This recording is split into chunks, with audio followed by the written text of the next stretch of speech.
Hello दोस्तों, friends, viewers, sports cast के सभी सब्सक्राइबर्स और व्यूअर्स को मेरा नमस्कार, मेरा सलाम। मेरा नाम है ऋषभ और आज के इस स्पेशल प्रेजेंटेशन में हम बात करेंगे about basketball. I am sure हम में से बहुत से लोग बास्केटबॉल गेम को खेलते हैं, देखते हैं और पसंद भी करते हैं। हमें इस वक्त इंदौर शहर में जो ना सिर्फ लजीज खाने और स्वच्छता के बारे में मशहूर है, पर यहाँ पे एक कॉम्प्लेक्स है जिसका नाम है बास्केटबॉल कॉम्प्लेक्स। उसकी वजह से भी इंदौर शहर काफ़ी मशहूर है। यहाँ पे लास्ट 30 ईयर्स से NBA बास्केटबॉल एकेडमी चल रही है और मोर देन 5000 प्लेयर्स यहाँ पर ट्रेनिंग ले चुके हैं। इस बास्केटबॉल एकेडमी के पीछे कई लोग ने अपना योगदान दिया है और मैं तो कहता हूँ उनने अपना पूरा जीवन समर्पण किया है। आज के इस इंटरेस्टिंग इंटरव्यू को और इंटरेस्टिंग बनाने के लिए हमारे साथ दो स्पेशल गेस्ट हैं, NBA और CABT के honourable chairman doctor Shrenik Kumar Bandi and secretary Laxmikant Patel. Bandi sir maths के रिनॉन प्रोफेसर हैं और अपने ज़माने के नेशनल एंड यूनिवर्सिटी प्लेयर भी रह चुके हैं। पटेल सर इंदौर के फेमस बिजनेसमैन हैं और गुजराती समाज के चेयरमैन रह चुके हैं और कई सामाजिक संस्थाओं और फाइनेंशियल संस्थाओं में अपनी अहम भूमिका निभा रहे हैं। Welcome mister Bandi. Welcome mister Patel sir. नमस्कार, थैंक यू। बंडी सर, मेरा पहला सवाल आपके लिए है, ये जो नेशनल बास्केटबॉल एकेडमी चल रही है, इसका मिशन और विजन क्या है? बास्केटबॉल एकेडमी का जो मिशन है, नेशनल बास्केटबॉल एकेडमी का, अच्छे खिलाड़ी तैयार करना नेशनल लेवल के, उनको प्रॉपर साइंटिफिक तरीके से कोचिंग देना, और ये सब बास्केटबॉल एकेडमी पिछले 30 साल से कर रही है। And we don't charge any fees, और हमारे पास अच्छे कोचेज हैं। हम टाइम टू टाइम अच्छी ऑर्गेनाइज करते हैं मैचेज, और जिससे हम ये सोचते हैं कि इंदौर के लड़के इंडिया लेवल पर खेल के अपना नाम रोशन करें। थैंक यू बंडी सर इस इन्फॉर्मेशन के लिए। पटेल सर, अगला सवाल आपके लिए। ये जो स्ट्रक्चर है हमने देखा, इसे देख के लगता है ये काफ़ी सालों से बना हुआ है और आपने भी बताया कई सालों से यहाँ चल रहा है। इसके बारे में थोड़ा हमारे व्यूअर्स को बताइए, हाउ इट ऑल स्टार्टेड, क्या है इसके पीछे की हिस्ट्री? बास्केटबॉल कॉम्प्लेक्स के लिए मध्य प्रदेश शासन ने, तत्कालीन सरकार ने इंदौर की प्रसिद्ध, इंदौर के सबसे लोकप्रिय जो खेल थे वो 4 खेलों के लिए उन्होंने खेल कॉम्प्लेक्स का एक उन्होंने खाका बनाया था। उसमें basketball, table tennis, lawn tennis और क्रिकेट, चारों खेलों के लिए सबको ₹1 एकड़ के लीज के हिसाब से सस्ते में ज़मीन उपलब्ध कराई थी। और पिछले 30 वर्षों से बास्केटबॉल कॉम्प्लेक्स हमने बनाया है। और ये जो स्टेडियम है हमारा, उस समय 1990 में जब स्टार्ट हुआ था तब ये देश का एकमात्र ऐसा स्टेडियम था जिसके अंदर वुडन फ्लोरिंग, सेंट्रली AC, और इसके जो वो लगे थे, बोर्ड लगे थे, वो भी अमेरिका से पोर्टर से इंपोर्ट किए गए थे। जी जी। और हमारा उसमें उद्देश्य ये था कि अंतर्राष्ट्रीय लेवल का एकेडमी चलाई जाए, जिसके लिए हमने इसके कॉम्प्लेक्स के अंदर पूरे बच्चों को रहने, खाने पीने सभी तरह की व्यवस्था बनाई थी। बहुत ही इंटरेस्टिंग इन्फॉर्मेशन आपने साझा करी। ये काफ़ी एक लंबा सफ़र रहा होगा आपके लिए। अगला सवाल मैं बंडी सर आपके लिए है। आप अपने टाइम के नेशनल और यूनिवर्सिटी प्लेयर भी रहे हैं और बास्केटबॉल से कई वर्षों से जुड़े हुए हैं। तो उस टाइम जब गेम होता था वैसे और अब जो गेम होता है, इसमें काफ़ी अंतर आ गया। इसके बारे में आप कुछ बताना चाहेंगे? हम जब खेलते थे कॉलेज, तो सभी कॉलेजों में मड ग्राउंड होते थे और उन पर खेलना पड़ता था। बोर्ड भी लकड़ी के साधारण किस्म के होते थे और बहुत सारी फैसिलिटीज़ नहीं थी। अब जो है धीरे धीरे फैसिलिटीज़ बढ़ती गई और जो इंटरनेशनल लेवल के तरीके वो अपनाए जा रहे हैं। अब ज़्यादातर अच्छी जगह पर मेट्रो सिटीज़ में वुडन कोर्ट बनाए गए हैं। वुडन कोर्ट के साथ में अच्छे बोर्ड्स लगाए गए और मॉडर्न इक्विपमेंट लगाए गए। और दूसरा, अब खेल को एक साइंस की तरह ट्रीट किया जा रहा है और हम साइंटिफिक ट्रेनिंग दे रहे हैं। ऑल राइट बंडी सर, आपने इसमें साइंस की और सोसाइटी का भी इन्वॉल्वमेंट होता ही है।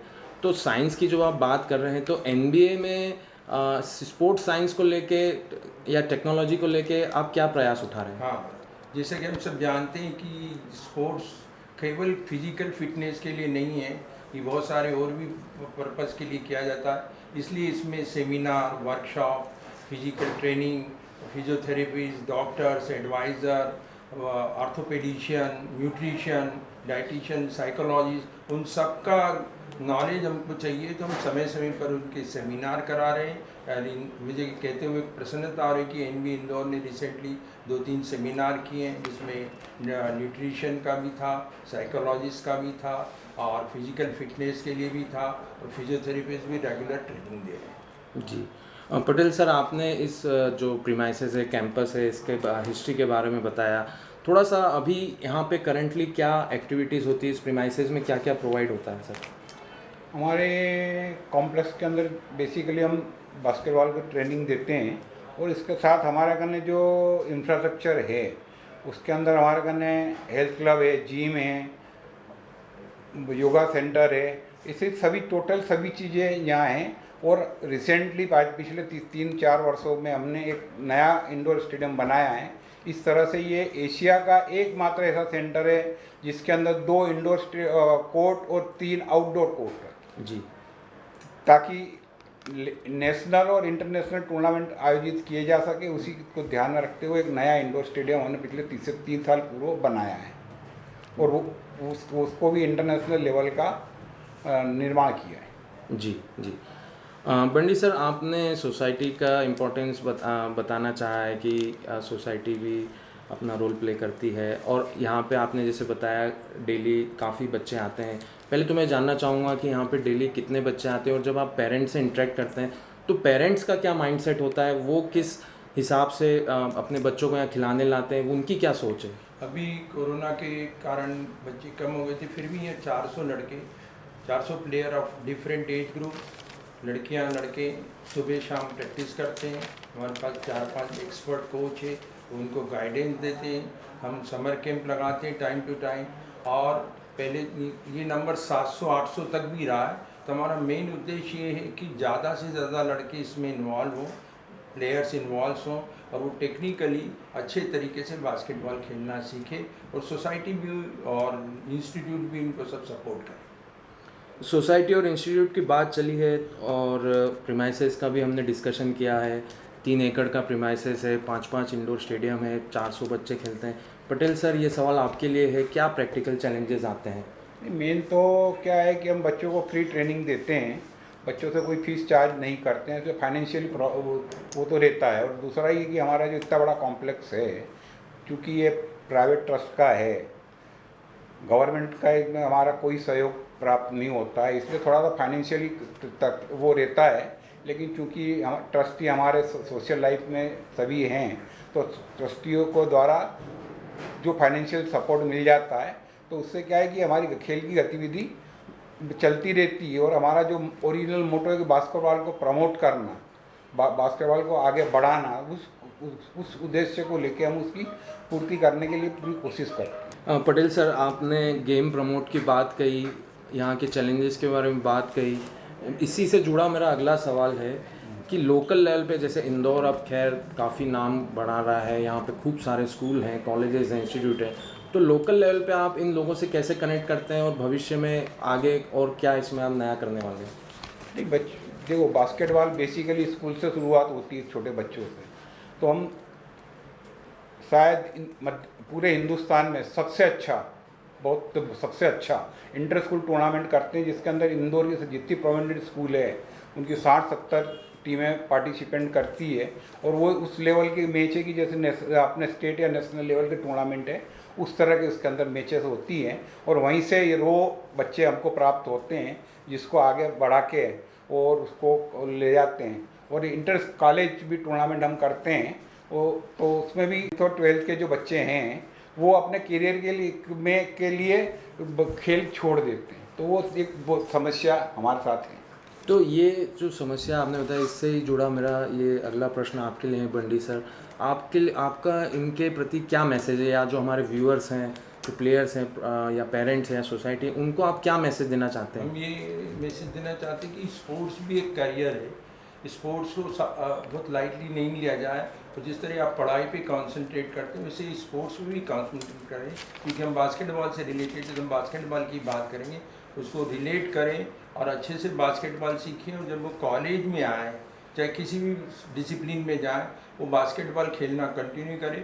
और शासन से भी ये सोचेंगे कि हम उनको बराबर स्कॉलरशिप मिलती रहे, सोसाइटी सपोर्ट करती रहे, गवर्नमेंट उनको जॉब देती रहे, और इस तरह से हम बास्केटबॉल को एशिया लेवल पर इंडिया का नाम चमका सकें। सर, आपने शासन और प्रशासन की बात कही, आगे बढ़ाने की बात कही, इसी से जुड़ा मेरा आखिरी सवाल है पटेल सर आपके लिए, क्या आपके पास अभी कोई ऐसी गवर्नमेंट के साथ योजना है जिसके आप बात चल रही है, या 5 साल के अंदर आप इसे किस लेवल पे ले जाने का आपका कोई प्लान है?